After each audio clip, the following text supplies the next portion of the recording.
Hello नमस्ते, welcome to authors talk by Trishna. Hindi उपन्यास बागी बलिया के एपिसोड्स को आगे बढ़ाते हुए आप सभी का स्वागत है। चलिए आइए सुनते हैं एपिसोड 12। नए किरदार आते जा रहे हैं मगर नाटक पुराना चल रहा है। दलित ये एक शब्द भर नहीं है, सदियों की पीड़ाओं, अपेक्षाओं और दमन का मिश्रित परंतु सजीव चित्र है। वर्ग विशेष का वर्ग विशेष द्वारा सामाजिक बंटवारे के अनुसार कभी सायास तो कभी अनायास किया गया दलन है। ये राजतंत्र की बात रही। प्रजातंत्र में ये इन सब बातों के साथ साथ वोट बैंक भी है जो एक मुश्त बहकर हार जीत तय करने में महती भूमिका निभाती है।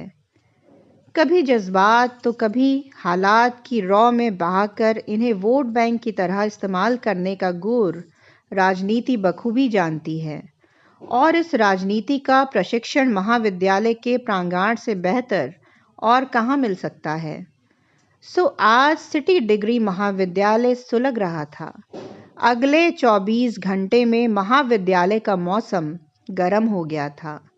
मुख्य द्वार को बंद कर छात्रों और शिक्षकों को कॉलेज जाने से रोक दिया गया। रफीक ने कॉलेज के गेट पर ही धरना दिया हुआ था और कॉलेज के व्यवस्थापक के आने पर उनकी सफ़ेद एम्बेसडर कार पर ही चढ़कर उग्र भाषण देना शुरू कर दिया, जिसमें उसने इस बात पर प्रमुखता से जोर दिया था कि जिनकी मूर्ति स्थापना होने की बात है वे प्रधानाचार्य के रिश्तेदार हैं। इस प्रकार के केवल परिवारवाद को बढ़ावा दिया जा रहा है। भाषण में क्रांतिकारी शेर व शायरी से ये बात भी साबित की गई कि शिक्षा का ये मंदिर भी समाज के अन्य अंगों की तरह दलितों शोषितों से भेद रखता है। इसी कारण आज तक बाबा साहब के नाम पर विचार नहीं हुआ। रफीक के भाषण खत्म करते ही संजय ने महाविद्यालय प्रशासन हाय हाय का उद्घोष किया। कार घेर कर खड़े 639 लड़कों का कंठ भी उसके उद्घोष से मिल गया। मुद्दा इतना ज्वलनशील था कि कार के अंदर बैठे व्यवस्थापक महोदय के 10 मिनट में कार के भीतर से ही न सिर्फ बाबा साहब की प्रतिमा स्थापना के विचारधारे प्रस्ताव तैयार करने के आदेश प्रधानाचार्य को दे दिया, बल्कि पुराना आदेश निरस्त भी कर दिया। इस आदेश के साथ प्रधानाचार्य पहले कार से बाहर निकले और व्यवस्थापक के निर्णय के बाबत छात्रों को बता दिया। कान फाड़ू शोर के साथ ही छात्रों ने रफीक को कंधे पर उठा लिया। कॉलेज का मुख्य द्वार खुल गया। लड़कों ने कंधे पर बैठे रफीक के सफ़ेद कुर्ते, व्यवस्थापक महोदय की सफ़ेद कार समेत सफ़ेद रंगों के पुते पूरे कॉलेज को नीले रंग का अबीर से ढक दिया। उसी रात कैलेंडर अभी तिथि भी नहीं बदलने पाई थी। चचा, एक 25 लिट्टी डालिए और मुर्ग 2 प्याज़ा में अदरक कम डाल दीजिए, नहीं तो जिस स्पीड से मियाँ लिट्टी मुर्गा खा रहे हैं ना, इनका इलाज शार सूत्र से भी संभव ना हो पाएगा। जी भैया, दुकान वाले ने बैठे बैठे ही जूठा बर्तन धोते हुए कहा। मगर संजय ने अनुभव किया कि रफ़ीक को उसके इस मजाक पर हंसी नहीं आई। उसे ये भी लगा कि रफ़ीक का ध्यान कहीं और है, बस वे उसके साथ खड़ा है और मन कहीं और है। क्या हुआ मियाँ? कुछ नहीं। कुछ तो है। कुछ नहीं भाई, लिट्टी में मिर्च बहुत है, कहते हुए रफ़ीक बात टालना चाहता था। संजय बहरहाल बात कुछ कुछ समझ गया। उसने उसी दिशा में सवाल किया, भौजाई कैसी है? कौन भौजाई? उज़्मा भौजाई, और कोई है तो वो भी बता दो। पता नहीं। पता नहीं मतलब? पता करने की कोशिश भी नहीं किए? नहीं। क्यों? फ़ायदा क्या? हमें उसके भाई को मारना है, चाहे जैसे हो। रफ़ीक ने वह कहा जो वह नहीं कहना चाहता था। पगलौती ना बतियाओ, भाई की क्या गलती है? और नसीम की क्या गलती थी? रफीक तैश में चिल्लाया। नसीम की कोई गलती नहीं थी, वह गलत वक्त पर गलत जगह था। ठीक उसी तरह उज़्मा के भाई की भी कोई गलती नहीं थी, वह गलत उम्र में गलत संगत में है। ए चचा, थोड़ा लिट्टी दीजिए। संजय ने रफीक से बात करते हुए ठेले वाले से लिट्टी मांगी। कुछ भी हो, हम मारेंगे उसको। पगलाओ मत, पता करो भौजाई कहाँ है, जाकर मिल आओ एक आध बार उनसे। कहाँ जाएं? पता नहीं है भी कि नहीं। रफीक अब वह कह रहा था जो वो कहना चाहता था। मतलब गला घोंट के मार दिए होंगे साले, या धतूरा पीस के डाल दिए होंगे मुंह में। बच गई होगी इज्जत। कहते कहते रफीक ने गुस्से में ही लिट्टी की प्लेट जमीन पर रख दी। कॉलेज में लड़कियों से पता करो। कॉलेज भी एक आध दिन आई, फिर आना बंद हो गया। और हमें पता भी नहीं कराना है। अभी ये चुनाव ज़रूरी है। बहुत ज़रूरी है मियाँ, लेकिन उससे भी ज़्यादा ज़रूरी है तुम्हारा चुनाव जीतने में इंटरेस्ट लेना। इस तरह तुम अपना ही नुकसान कर रहे हो। हम क्या करें नेता? रोज़ सवेरे जब अपना चेहरा आईने में देखते हैं तो नसीम कंधे पर बैठा दिखाई देता है। लगता है कह रहा हो मेरी उम्र जी रहे हो। रोज़ चिल्लाता है मेरे कान में, रोज़ रोता है। कहते कहते रफीक संजय के गले लगकर फूट कर रोने लगा। हमको मारना है उस लौंडे को। मारेंगे मियाँ, मगर गोली से नहीं, हाथ से मारेंगे। संजय ने रफीक के बालों में हाथ फेरते हुए कहा। संजय ने अभी इतना ही कहा था कि रफीक उससे छिटक कर अलग हो गया। उसने फौरन ही कहा, नेता, मेरे कान के पास कुछ सूं जैसा आवाज़ किया। ऐसा लगा जैसे गोली चली हो। रफीक ने आश्चर्य से संजय से कहा, अब एक गोली ही चली है, जल्दी बैठ। चिल्लाते हुए संजय ने रफीक को धकेला। तब तक दूसरी गोली भी चल चुकी थी।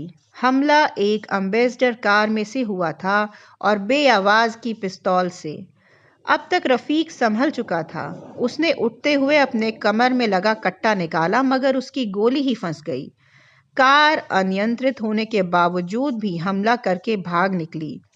वह झुंझलाहट में चिल्लाया, बेटा, शिनाख्त हो गई है तुम्हारी। छाती में 6 छेद होगा, अल्लाह कसम। कहते हुए संजय की तरफ मुड़ा। संजय हालांकि ठीक था, मगर दूसरी गोली उसके कुर्ते की बाँ को फाड़ते हुए निकल गई थी। ए नेता, कहाँ लगी भाई? रफीक बदहवासी की हालत में दौड़ा। संजय संभल चुका था। उसके उठते उठते रफीक भी उस तक पहुंच गया। चल चल हॉस्पिटल चल जल्दी। रफीक ने संजय का हाथ पकड़ते और फिर छोड़ते हुए कहा। उसे आभास हुआ कि इसी हाथ में तो गोली की रगड़ लगी होगी। संजय ने बहरहाल उसकी बात का कोई जवाब नहीं दिया और ठेले के पास बैठने की कुर्सी पर बैठ गया। रफीक अभी आगे कुछ कह पाता तब तक संजय ने ठेले वाले से कहा, चचा, कौन लोग थे? पता नहीं भैया, हम तो नीचे बैठे बर्तन धो रहे थे तभी। हाँ चाचा, हम देखे, और ये भी देखे कि आप पिछले 5 मिनट से एक ही बर्तन धो रहे थे, संजय ने कहा, जिसे सुनकर ठेले वाला घबरा कर रह गया। हम समझे नहीं भैया, आप क्या कह रहे हैं? हम लेकिन समझ गए हैं मियाँ, अभी नहीं समझा है, और इससे पहले कि वो समझ जाए बता दीजिए कि कौन लोग थे। नेता, हमको सच में नहीं समझ आ रहा, इसको पता है क्या कौन लोग थे? रफीक ने आश्चर्य से पूछा, जिसके जवाब में संजय ने उसे आंखों से ही शांत रहने को कहा। भैया, वो लोग मार देंगे हमको, और हम मार लेंगे तुम्हारी, वो ज़्यादा खतरनाक होता है। जल्दी डिसाइड कर। संजय ने जो ठेले वाले के साथ पहली दफ़ा आवाज़ तल्ख की तो ठेला वाला भी गंभीरता से समझ गया।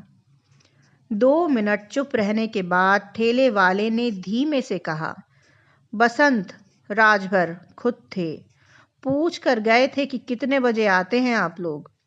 और तुम्हारे लिए क्या आदेश था? संजय ने पूछा। बस यही कि बैठे रहना, नहीं तो जान से जाओगे, और जब हमारा काम हो जाए तो जाकर पुलिस को खबर कर देना। इसके बदले मिलता क्या तुम्हें? कहे कि अध्यक्ष बनने पर तुमको कैंटीन दिलवा देंगे।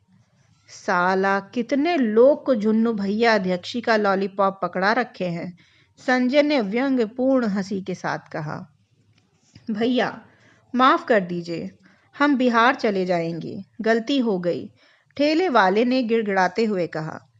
अभी नहीं, अभी तो बिहार में बहार है, अभी चलिए हमारे साथ, 2 दिन खतरा है आपको, उसके बाद निकल जाइएगा। भैया, हमको माफ कर दीजिए, गरीब आदमी हैं। मियाँ, बिरजू को बोल के इसका ठेला इसके घर पहुंचवा देंगे और इनको कार्यालय में रखो 2 दिन।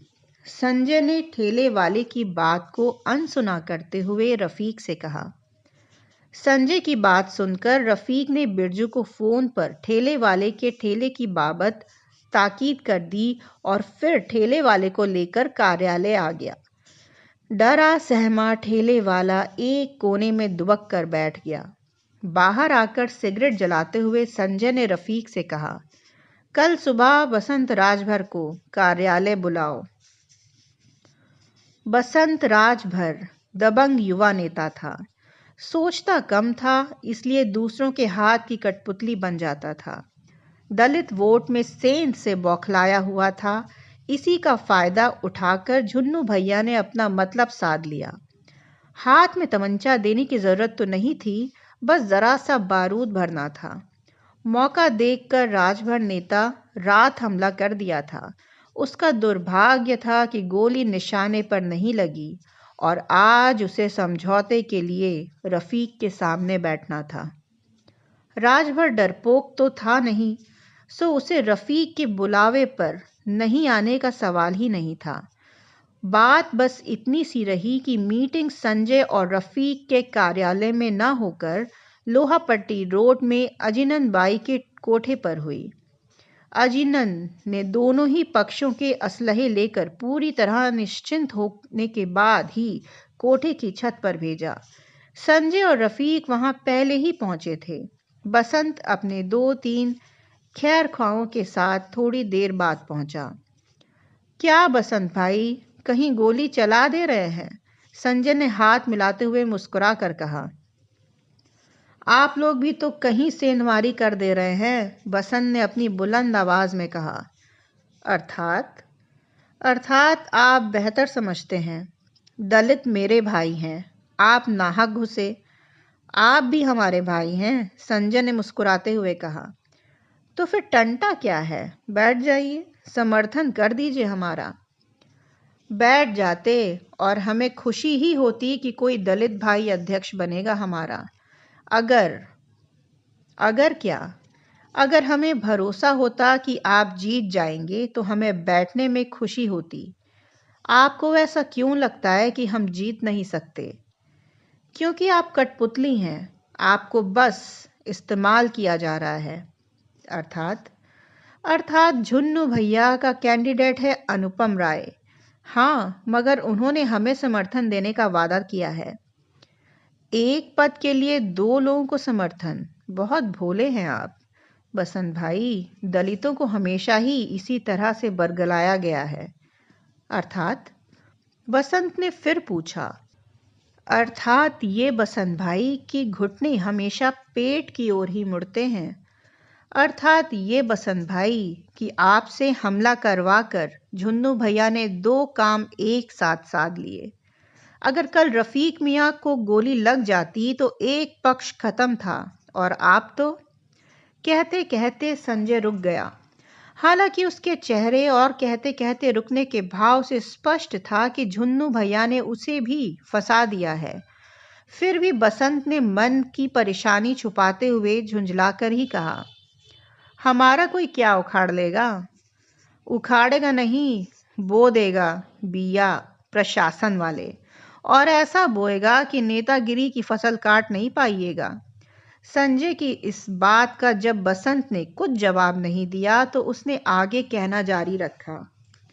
छात्र संघ चुनाव की आचार संहिता के अनुसार यदि प्रतिभागी किसी भी किस्म के आपराधिक कार्य में लिप्त पाया जाए तो उसे छात्र संघ चुनाव लड़ने से वंचित कर दिया जाएगा। कल अगर रफीक मियाँ अल्लाह के घर निकल लिए होते तो आप आज सरकारी घर में होते, और न भी होते तो झुन्नू भैया कम से कम आपको चुनाव लड़ने से बेदखल तो करवा ही देते, वो भी हमेशा के लिए। संजय ने सारी बात समझाते हुए कहा, जिसका असर ये हुआ है कि पहली दफा बसंत राजभर सोच में पड़ गया। उसके माथे पर बल आए। थोड़ी देर तक उसके भाव देखने के बाद संजय को लगा कि अब असली बात करने का सही समय है। एक उपाय है। बसंत ने पूछा, क्या? इस चुनाव में आप रफीक के प्रस्तावक हो रहिए। इसे भी प्रस्तावक की जरूरत तो है ही। अगली दफा पूरे जोर शोर से धन जन दोनों से ही रफीक और मैं आपके समर्थन में उतरेंगे, और भरोसा रखिए वादा निभाया जाएगा। मगर पुलिस केस? कौन सा पुलिस केस? कल वाली गोली? गोली तो कोई चली ही नहीं वहां, वो लिट्टी वाले का सिलेंडर फट गया था बस, संजय ने चपलता भरी मुस्कान के साथ कहा। और झुन्नू भैया? देखिए, जिसने गोली लगी है उसे जब कोई समस्या नहीं तो झुन्नू भैया की दाल नहीं गलेगी। मानना तो बस आपको है। ये साला झुन्नू फारसी पड़ गया, बसंत ने सिर पर से पसीना पोंछते हुए कहा। बड़े लोगों से मिलने में हमेशा फासला रखना। जहां दरिया समुंदर से मिला दरिया नहीं रहता।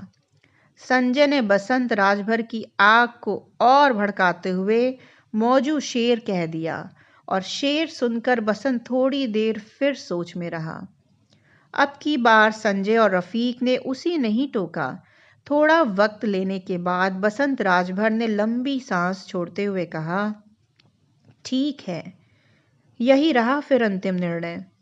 अब की दफा हम रफीक भाई के नाम की प्रस्तावना करते हैं, मगर आपको भी अगली दफा मौजूद रहकर सहयोग देना है। पूरा सहयोग रहेगा, मगर आप भी जरा सक्रिय सहयोग दें। अब की आपके सहयोग के बिना हमारे भाई लोग छिटके ही रहेंगे। संजय ने दलित वोट की बाबत कहा। चलिए, अब से एक ही लक्ष्य है, रफीक मियाँ अध्यक्ष, कहकर बसंत राजभर दोनों को गले लगा लिया। संजय ने उसके गले लगते हुए उसके कान में कहा, सुनिए, कॉलेज की बहनें सुरक्षित नहीं हैं, आप देख ही चुके हैं। हाँ संजय भाई, मैंने सुना था, मुझे दुख है उसका। मगर जो आपने नहीं सुना वो ये है कि जूलॉजी वाले माठ साहब आजकल कुछ ज्यादा ही विधिवत शोध करा रहे हैं। एक दलित बहन है, रोज लैपटॉप पर काम करवाते हैं और अक्सर उनका दूसरा ही फोल्डर खुल जाता है। बेचारी भयभीत है और परेशान भी। अब रफीक मियाँ तो आचार संहिता से बंधे हैं, मगर पीटे तो कॉलेज कहेगा कि व्यक्तिगत खुन्नस किसी और पर निकाल रहे हैं। समझ गए संजय भाई, हम अभी पता लगाते हैं, शाम तक शताब्दी निकाल देंगे उसकी। रफीक भी साथ रहेंगे। वैसे लड़कियों के व्याप्त भय का माहौल हटेगा और अगले साल के लिए आपका पक्ष भी मजबूत हो जाएगा। संजय ने कहते हुए बात खत्म की। आप चिंता ना करें, हम रेल निकालते हैं उनकी। यही साले शिक्षकों का नाम खराब कर रहे हैं, कहकर राजभर उठा और बाहर की ओर निकल गया। राजभर ज्यों ही कोठे की छत से नीचे की ओर उतरा कि अजिनन के उस कोठे की छत पर गुलनार गुलाब शरबत लिए हुए चढ़ आई। गुलनार को देखते ही रफीक पहचान गया। वही गुलनार जिसकी जूती रफीक को लगी थी, वही गुलनार जिसकी जूती संजय के पास अब भी उस अपमान की यादगार थी। कौन थे ये साहब? आदाब का जवाब तक नहीं दिया। गुलनार ने गुलाब शरबत छत पर रखी पुरानी मेज पर रखते हुए बसंत राजभर की बाबत पूछा। कठपुतली, संजय ने मुख्तसर सा जवाब दिया। ऐसा नहीं कहते, अल्लाह मियाँ किसी को कठपुतली नहीं बनाए। अल्लाह मियाँ ने इंसान बनाए, इंसान ने सियासत और सियासत ने कठपुतलियाँ। संजय ने जवाब दिया। बात को दूसरी तरफ जाते देख रफीक ने मुद्दा घुमाते हुए कहा, आजकल किसकी बंदी हो रखी हो भाई जी? फाके साहब दानों के मोहताज हैं, गुलनार के बैठते हुए कहा। दाने भी तो आप मोतियों के ही चुगती हैं, गरीबों को हासिल कहाँ हैं आप? रफीक ने हंसी उठा के कहा, कस्बियों के वो दिन 4 दिन के ही होते हैं, अब तो जो हासिल वही किस्मत, गुलनार ने कहा। रफीक और गुलनार की बातें संजय के पल्ले नहीं पड़ रही थीं। रफीक उसकी उलझन में समझ गया और हंसते हुए कहा, पहचाने नहीं, भाभी जी हैं जिनका पांव छू के तुम आशीर्वाद लिए थे। कहते कहते रफीक की हंसी और गुलनार की मुस्कुराहट तैर गई। संजय को बातें याद हो रही थीं। अच्छा अच्छा, इनका तो आशीर्वाद अब तक मेरे पास है, संजय ने जूती की बाबत कहा। गिनकर मार लें आप, मगर इस दर्जा बेइज्जत ना करें। आप जानते हैं इसमें मेरी कोई गलती नहीं थी। अरे नहीं नहीं, आप नाहक शर्मिंदा हो रही हैं। मैं तो बस इतना कहना चाहता था कि यदि कभी एक मजलिस में दरकार लगी तो आएंगी ना? जरूर आएंगे, आप हुक्म दीजिएगा, गुलनार ने कहा। शुक्रिया, अब चलते हैं, अजीनन बी को प्रणाम कहिएगा, कहकर संजय सीढ़ियां उतरने लगा। उसके पीछे पीछे रफीक भी गुलनार को आंखों से तौलकर सीढ़ियों से उतर गया। बिरजू, ठेले वाले को थाने ले जाकर सिलेंडर फटने की डायरी करवा दो। सीढ़ियां उतरते हुए ही संजय ने फोन से बिरजू को हिदायत कर दी। सीढ़ियां उतरकर मोटरसाइकिल पर बैठते हुए ही रफीक ने संजय से कहा, नेता, सब ठीक ठाक हो रहा है, लगता है सब ठीक ही होगा। नहीं मियाँ, कुछ तो कमी है। मतलब? मुस्लिम वोट भटकने का जो डर था वो मेरे उठ जाने से बट ही गया, बल्कि मेरे पास ही ज्यादा लौंडे हुए। लड़कियों के वोट का इंतजाम भी किया ही गया है। दलित वोट भी आज लगभग सेट ही हो गया है। अब क्या कमी है? पता नहीं मियाँ, मगर कुछ तो कमी है अभी। ऐसा क्यों लग रहा है तुम्हें? 2 कारण हैं। एक तो डाक साहब की बात अभी तक समझ नहीं आई है। वो कुछ कह जरूर रहे थे मगर मेरा एंटीना पकड़ नहीं पा रहा है। और दूसरी बात ये कि अनुपम राय इतना निश्चिंत कैसे है? तुमने देखा कि हमारी कोशिशों और हमारे वोट बैंक से उसे रत्ती भर भी फर्क नहीं पड़ रहा। लड़कियों का वोट कमोबेश हमारे पास है, अपना वोट है ही, दलित भाइयों का भी समझ लो हो गया। फिर भी अनुपम राय इतना निश्चिंत कैसे है? कौन सी जादू की छड़ी है झुन्नू भैया के पास? जरूर कुछ बात है जहां तक हम पहुंच नहीं पा रहे। तुम नाहक चिंता कर रहे हो। जितना हमारा समर्थन है, न हम अनुपम राय को रोते हुए देख रहे हैं और न झुन्नू भैया को हारते हुए। हराना नहीं है मियाँ, बेइज्जत करना है, समूल नाश। तुम्हारी जीत से ज्यादा जरूरी है उनका शर्मनाक हार, तभी गंगा नहान होगा। बस मुझे चिंता इस बात की हो रही है कि जो दृश्य तुम्हें मुझे दिख रहा है वह झुन्नू भैया और अनुपम को क्यों नहीं दिख रहा? वह क्यों इतने निश्चिंत हैं? संजय ने रुक रुक कर अपनी बात पूरी की। चुनाव के दिन करीब आते गए। शहर हाथ के लिखे चुनावी पोस्टरों, झालरों, झंडों और पर्चों से पटने लगा। महत्वपूर्ण जगहों पर आदमकद कटआउट्स के लिए झगड़े आम हुए, निपटाए और सुलझाए गए। झुन्नू भैया ने अनुपम राय पर जी खोल कर पैसा खर्च किया। जहां भी जितना लगाया जा सकता था उसने ज्यादा ही लगाया, और इस तरह से एक मुकाबले में जहां अनुपम राय आगे था, चुनाव लड़ने के लिए जो मौलिक खर्चे थे उसमें भी संजय और रफीक को कमी आ रही थी। रफीक इस बात को जानते हुए भी चुप था। वह दरअसल ज्योति की आत्महत्या के बाद से ही चुप था। बस संजय जिस तरह से बताता वह करता जाता। नसीम की हत्या और ज्योति की आत्महत्या के बाद से रफीक सिर्फ उतना ही कर रहा था जितना संजय उसे बताता था, और इन दिनों केवल चुनाव की तैयारियों में ही लगा रहता था। पैसों की समस्या दिन ब दिन आती जा रही थी। इन्हीं दिनों में एक दिन संजय ने कार्यालय जाते ही रफीक से कहा, मियाँ, हसन साहब आए हैं। कौन हसन? मुस्तकीम हसन। तुम बुलाए हो? नहीं मियाँ, खुद ने फ़ोन किए रहे। तुम गलत कह रहे हो नेता। अरे हम नहीं बुलाए भाई, संजय ने हाथ जोड़ते हुए कहा। मिलना नहीं है हमको, उससे कहो चला जाए, वरना तहजीब भूल जाएंगे हम। अपने से आए हैं, बाप की उम्र के हैं, जो मन आए कह देना, लेकिन आकर बात कर लो। कहकर संजय रफीक के गले लगा और कमर में खोसा तमंचा निकाल लिया, जिसे रफीक ने महसूस किया और उसके चेहरे पर एक खिसियानी मुस्कुराहट तैर गई। उसी मुस्कुराहट के साथ उसने कहा, सब्र है हमको, गोली नहीं मार देंगे उनको। उसने जाते हुए संजय से कहा, जानते हैं, देखे हैं तुम्हारा सब्र। पुष्कर को पुश तो कर नहीं पाए थे 2 घंटे में। संजय ने माहौल हल्का करते हुए कहा, हथियार निकाल ही लिए हो तो बस एक विक्स की टॉफी भेज देना। कहीं खांस दिए और बूढ़ा मर गया तो कहोगे मार दिए उसको। रफीक ने कहा, मगर संजय उसकी बात सुनने से पहले कमरे से बाहर निकल चुका था।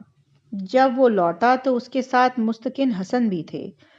काले अचकन और काली ही टोप, मुंह पर करीने से कटी गंगा जमनी दाढ़ी, बालों में खिजाब और हाथ में आबूनुसी झड़ी। वे कमरे में घुसे तो थोड़े परेशान ही दिखे, थोड़े परेशान, थोड़े थके से। उन्होंने आते ही रफीक की तरफ देखा, जो अब कुर्सी पर बैठ चुका था। हसन साहब को शायद रफीक के अदब अदाब की उम्मीद नहीं थी, जो नहीं मिली। वे खड़े रहे। संजय ने जब इस बात को समझा तो उसने मेज के इस पार वाली कुर्सी खींचकर हसन साहब को बैठने को कहा। हसन साहब बैठ गए। रफीक अपलक अपने हथेली में अंगूठे और तर्जनी के बीच अपनी ठोड़ी टिकाए हसन साहब को देखता। संजय समझ गया कि शायद उसकी उपस्थिति में हसन साहब बात नहीं करना चाह रहे, इसलिए उसने पूछा, हसन साहब, ठंडा गरम कुछ? 1 गिलास पानी मिल जाता।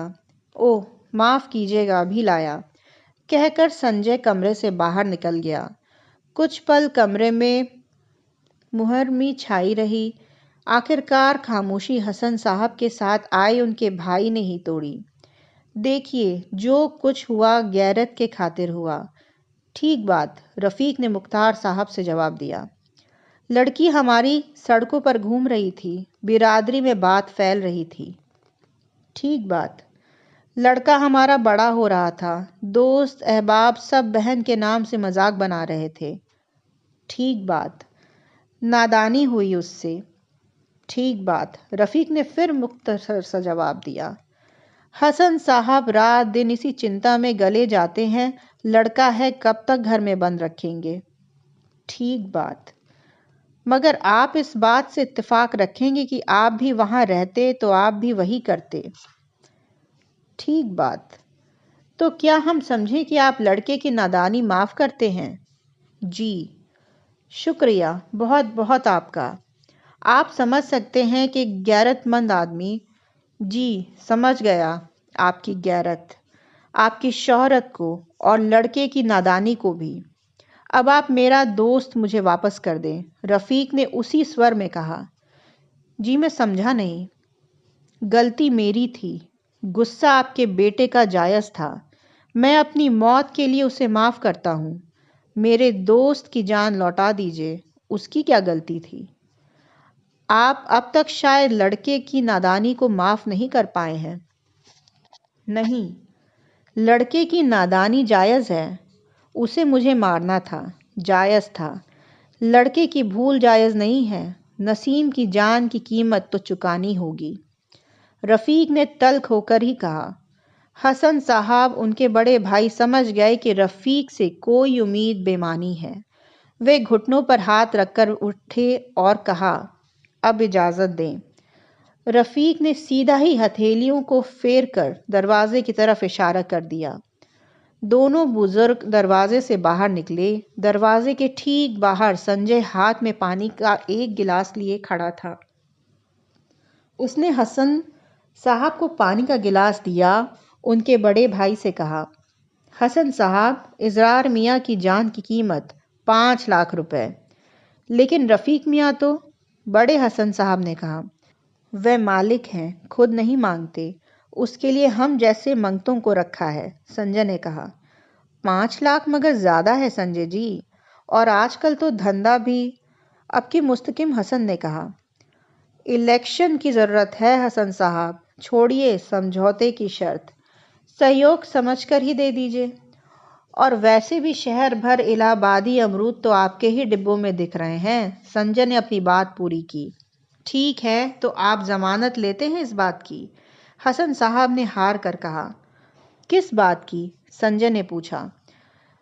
कि इसरार मियाँ को अब रफीक से कोई खतरा नहीं। दरअसल हम उन्हें इस शहर से ही बाहर भेज देंगे। मेरी जुबान है, मुतमईन रहें, रफीक मियाँ अब इस अध्यक्षी पर ध्यान देंगे। ठीक है, कैसे लेंगे पैसे? नगद, जरूरत से ज्यादा और जल्दी। लड़के को भेज देंगे, आप मुहैया करा दीजिएगा। दुरुस्त है, अल्लाह हाफिज। प्रणाम कहकर संजय ने हसन भाइयों को रुखसत किया और कार्यालय के भीतर आ गया।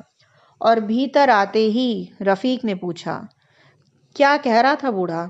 उसको छोड़ो यार, एक समस्या आ रही है। क्या हुआ? बिरजू बताओ क्या बात है? संजय ने साथ आए बिरजू से कहने को कहा। आगे की बात बिरजू ने कही। भैया, द्वाबा बैरिया वाले क्षेत्र के लड़कों में आपका टेम्पो खूब हाई है, लेकिन दिक्कत यह है कि द्वाबा बैरिया की तरफ रेलवे लाइन नहीं है। तो क्या अब हम कॉलेज अध्यक्षी के प्रचार में रेलवे लाइन बैठाने का वादा करें? क्या बकवास कर रहे हो? रफीक ने, जो मुस्तकिम हसन के आने पर बात से परेशान था, अब इस बात से उखड़ गया। पूरी बात सुन लो उसकी, कुछ जरूरी ही बात कह रहा है। हाँ बिरजू बोल, संजय ने कहा। भैया, आपका वैल्यू तो बना हुआ है लड़कों में, मगर विद्यार्थी ही हैं, अपना पैसा लगा के वोट देने आने में हिचकेंगे। समझ रहे हैं ना? बहुत ऐसे भी होंगे जो सिर्फ इसी वजह से ना आए, तो नुकसान हमारा ही है। ठीक है, अब्बू की दोनों ट्रक उस दिन भिजवा देंगे उधर, तब तो हो जाएगा। भैया स्टूडेंट हैं, मजदूर थोड़े ना हैं कि ट्रक से लाद के आप ले आएंगे। किसी को भी जरा सी भी अखर गया तो वोट देने आते आते मूड बदल लेंगे सब। तो क्या बस करवा दें? रफीक ने झल्लाते हुए कहा। हाँ भैया, बिरजू ने सपाट कहा। देखो बेटा, बहुत कंट्रोल करके ये बात कह रहे हैं कि हम लोग झुन्नू भैया से लटकन नहीं है कि झुन्नू भैया लंगोट के भीतर संभाल के रखेंगे। पैसा रहता तो लखनऊ वाली किसी पार्टी के मुंह पर मार के पार्टी समर्पित प्रत्याशी ना जाते, निर्दलीय क्यों उठते? रफीक ने सारे शब्द पर रुक रुक कर कहा। एक उपाय है, संजय जो अब तक चुप था और धीमे से बोला। क्या? हसन साहब 5 लाख दे रहे हैं। किस बात के? छोटे हसन के अभय दान के। और तुम मान लिए? रफीक ने गुस्साते हुए कहा। मानना तुमको है, डर उनको है तुमसे। हम 10 लाख देंगे तो तुम छुटकी की मौत माफ कर दोगे? तुम दो पहले, संजय ने यूं कहा जैसे उसे रफीक की इस सवाल का इंतजार था। मरो सालो, पक्के पॉलिटिशियन हो गए हो, जो मन आए करो, कहकर रफीक फुफकारते हुए कार्यालय से दरवाजा पटक कर बाहर निकल गया। उसे निकलते देख संजय और बिरजू दोनों मुस्कुरा उठे। संजय ने बिरजू के कंधे पर हाथ मारते हुए कहा, कलम हसन फ्रूट सेलर के स्टेशन रोड वाले गोदाम से 5 लाख उठा लेना। हम खरवार ट्रांसपोर्ट से बस की बात करते हैं। तो आज के लिए इतना ही। बहुत बहुत धन्यवाद। आगे के एपिसोड सुनते रहिए मेरे चैनल ऑथर टॉक बाय तृष्णा पे। शुभ रात्रि।